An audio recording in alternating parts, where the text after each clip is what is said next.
Rats by M.R. James. And if you was to walk through the bedrooms now, you'd see the ragged, mouldy bedclothes a-heaving and a-heaving like seas. And a-heaving with what? He says. Why, with the rats under 'em. But was it with the rats? I ask, because in another case, it was not. I cannot put a date to the story, but I was young when I heard it, and the teller was old. It is an ill-proportioned tale, but that is my fault, not his. It happened in Suffolk, near the coast, in a place where the road makes a sudden dip and then a sudden rise. As you go northward, at the top of that rise, stands a house on the left of the road. It is a tall red brick house, narrow for its height. Perhaps it was built around 1770. The top of the front has a low triangular pediment with a round window in the center. Behind it are stables and offices, and such garden as it has is behind them. Scraggy Scotch firs are near it. An expanse of gorse-covered land stretches away from it. It commands a view of the distant sea from the upper windows of the front. A sign on a post stands before the door, or did so stand, for though it was an inn of repute once, I believe it is so no longer. To this inn came my acquaintance, Mr. Thompson, when he was a young man on a fine spring day coming from the University of Cambridge, and desirous of solitude in tolerable quarters and time for reading. These he found, for the landlord and his wife had been in service and could make a visitor comfortable, and there was no one else staying in the inn. He had a large room on the first floor, commanding the road and the view, and if it faced east, why, that could not be helped. The house was well built and warm. He spent very tranquil and uneventful days, work all the morning, an afternoon perambulation of the country road, a little conversation with country company or the people of the inn in the evening over the then fashionable drink of brandy and water, a little more reading and writing, and bed, and he would have been content that this should continue for the full month he had at disposal. So well was his work progressing, and so fine was the April of that year, which I have reason to believe was that which Orlando Whistlecraft chronicles in his weather record as the charming year. One of his walks took him along the northern road, which stands high and traverses a wide common called a heath. On the bright afternoon when he first chose this direction, his eye caught a white object some hundreds of yards to the left of the road, and he felt it necessary to make sure what this might be. It was not long before he was standing by it, and found himself looking at a square block of white stone, fashioned somewhat like the base of a pillar, with a square hole in the upper surface. Just such another you may see at this day on Thetford Heath. After taking stock of it, he contemplated for a few minutes the view, which offered a church tower or two, some red roofs of cottages and windows winking in the sun, and the expanse of sea, also with an occasional wink and gleam upon it, and so pursued his way.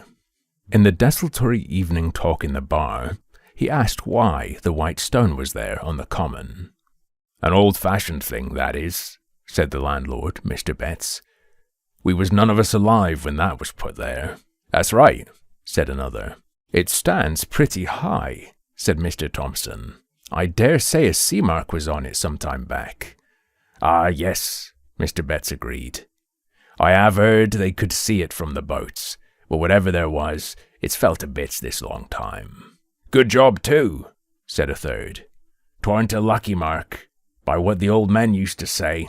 Not lucky for the fishin', I mean to say. Why ever not? Said Thompson. Well, I never see it myself, was the answer. But they had some funny ideas, what I mean, peculiar, them old chaps. And I shouldn't wonder but what they made away with it theirselves. It was impossible to get anything clearer than this. The company, never very voluble, fell silent, and when next someone spoke it was of village affairs and crops. Mr. Betts was the speaker. Not every day did Thompson consult his health by taking a country walk. One very fine afternoon found him busily writing at 3 o'clock. Then he stretched himself and rose and walked out of his room into the passage. Facing him was another room, then the stairhead, then 2 more rooms, one looking out to the back, the other to the south. At the south end of the passage was a window, to which he went, considering with himself that it was rather a shame to waste such a fine afternoon. However, work was paramount just at the moment. He thought he would just take 5 minutes off and go back to it, and those 5 minutes he would employ, the Bettses could not possibly object, to looking at the other rooms in the passage, which he had never seen. Nobody at all, it seemed, was indoors.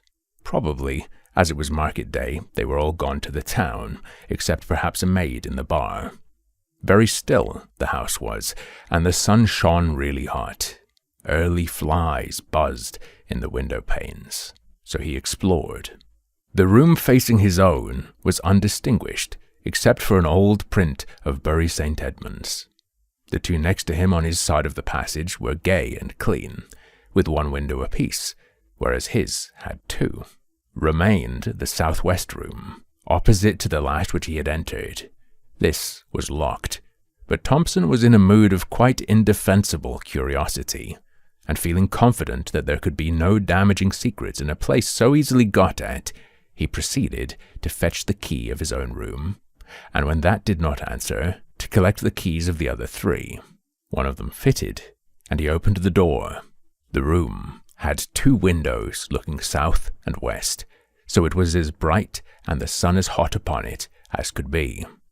Here there was no carpet, but bare boards, no pictures, no washing stand, only a bed in the farther corner, an iron bed with mattress and bolster, covered with a bluish check counterpane. As featureless a room as you can well imagine, and yet there was something that made Thompson close the door very quickly and yet quietly behind him, and lean against the windowsill in the passage, actually quivering all over. It was this, that under the counterpane someone lay, and not only lay, but stirred. That it was some one and not some thing was certain, because the shape of a head was unmistakable on the bolster. And yet it was all covered, and no one lies with covered head but a dead person. And this was not dead, not truly dead, for it heaved and shivered. If he had seen these things in dusk, or by the light of a flickering candle, Thompson could have comforted himself and talked of fancy. On this bright day, that was impossible. What was to be done? First, lock the door at all costs. Very gingerly he approached it, and bending down listened, holding his breath. Perhaps there might be a sound of heavy breathing and a prosaic explanation. There was absolute silence. But as, with a rather tremulous hand, he put the key into its hole and turned it, it rattled, and on the instant a stumbling, padding tread was heard coming towards the door. Thompson fled, like a rabbit, to his room and locked himself in. Futile enough, he knew it was. Would doors and locks be any obstacle to what he suspected? But it was all he could think of at the moment, and in fact, nothing happened. Only there was a time of acute suspense, followed by a misery of doubt as to what to do. The impulse, of course, was to slip away as soon as possible from a house which contained such an inmate. But only the day before he had said he should be staying for at least a week more, and how, if he changed plans, could he avoid the suspicion of having pried into places where he certainly had no business? Moreover, either the Bettses knew all about the inmate, and yet did not leave the house, or knew nothing, which equally meant that there was nothing to be afraid of, or knew just enough to make them shut up the room, but not enough to weigh on their spirits. In any of these cases, it seemed that not much was to be feared, and certainly so far he had had no sort of ugly experience. On the whole, the line of least resistance was to stay. Well, he stayed out his week. Nothing took him past that door, and often as he would pause in a quiet hour of day or night in the passage and listen,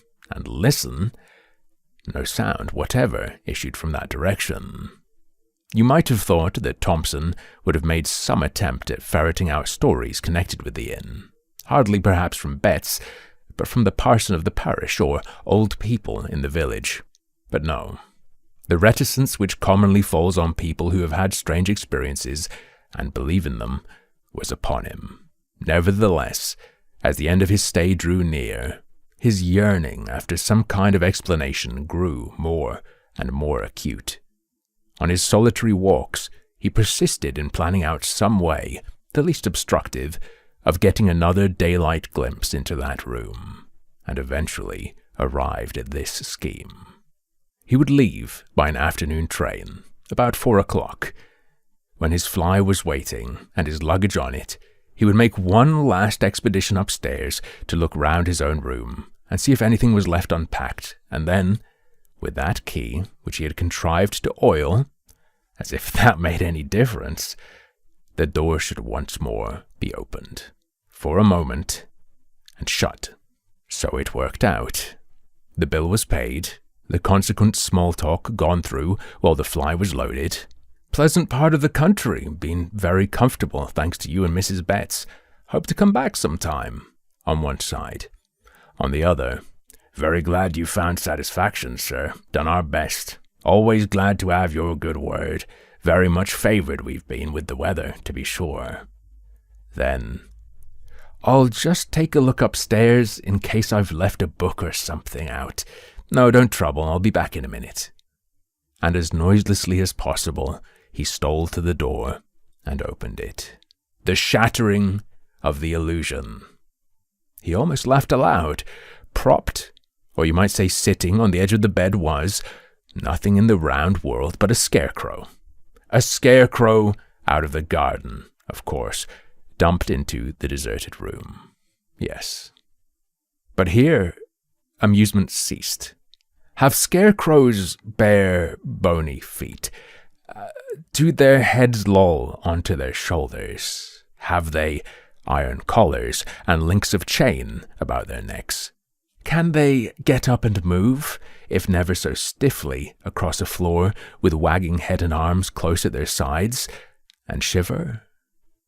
The slam of the door, the dash to the stairhead, the leap downstairs were followed by a faint. Awaking, Thompson saw Betts standing over him with the brandy bottle and a very reproachful face. You shouldn't have done so, sir. Really, you shouldn't. It ain't a kind way to act by persons as done the best they could for you. Thompson heard words of this kind, but what he said in reply he did not know. Mr. Betts, and perhaps even more Mrs. Betts, found it hard to accept his apologies and his assurances that he would say no word that could damage the good name of the house. However, they were accepted. Since the train could not now be caught, it was arranged that Thompson should be driven to the town to sleep there. Before he went, the Bettses told him what little they knew. They says he was a landlord here a long time back, and was in with the highwaymen that had their beat about the heath. That's how he come by his end. Hung in chains, they say, up where you see that stone what the Gallus stood in. Yes, the fishermen made away with that, I believe, because they see it out at sea and it kept the fish off, according to their ideas. Yes, we had the account from the people that had the house before we come. You keep that room shut up, they says, but don't move the bed out, and you'll find there won't be no trouble. And no more there has been. Not once he haven't come out into the house, though what he may do now there ain't no saying. Anyway, you're the first I know on that's seen him since we've been here. I never set eyes on him myself, nor don't want. And ever since we've made the servants' rooms in the stabling, we ain't had no difficulty that way. Only I do hope, sir, as you'll keep a close tongue, considering our house to get talked about, with more to this effect. The promise of silence was kept for many years. The occasion of my hearing the story at last was this, that when Mr. Thompson came to stay with my father, it fell to me to show him to his room, and instead of letting me open the door for him, he stepped forward and threw it open himself, and then for some moments stood in the doorway holding up his candle and looking narrowly into the interior. Then he seemed to recollect himself and said, "I beg your pardon. Very absurd, but I can't help doing that for a particular reason." What that reason was, I heard some days afterwards, and you have heard now.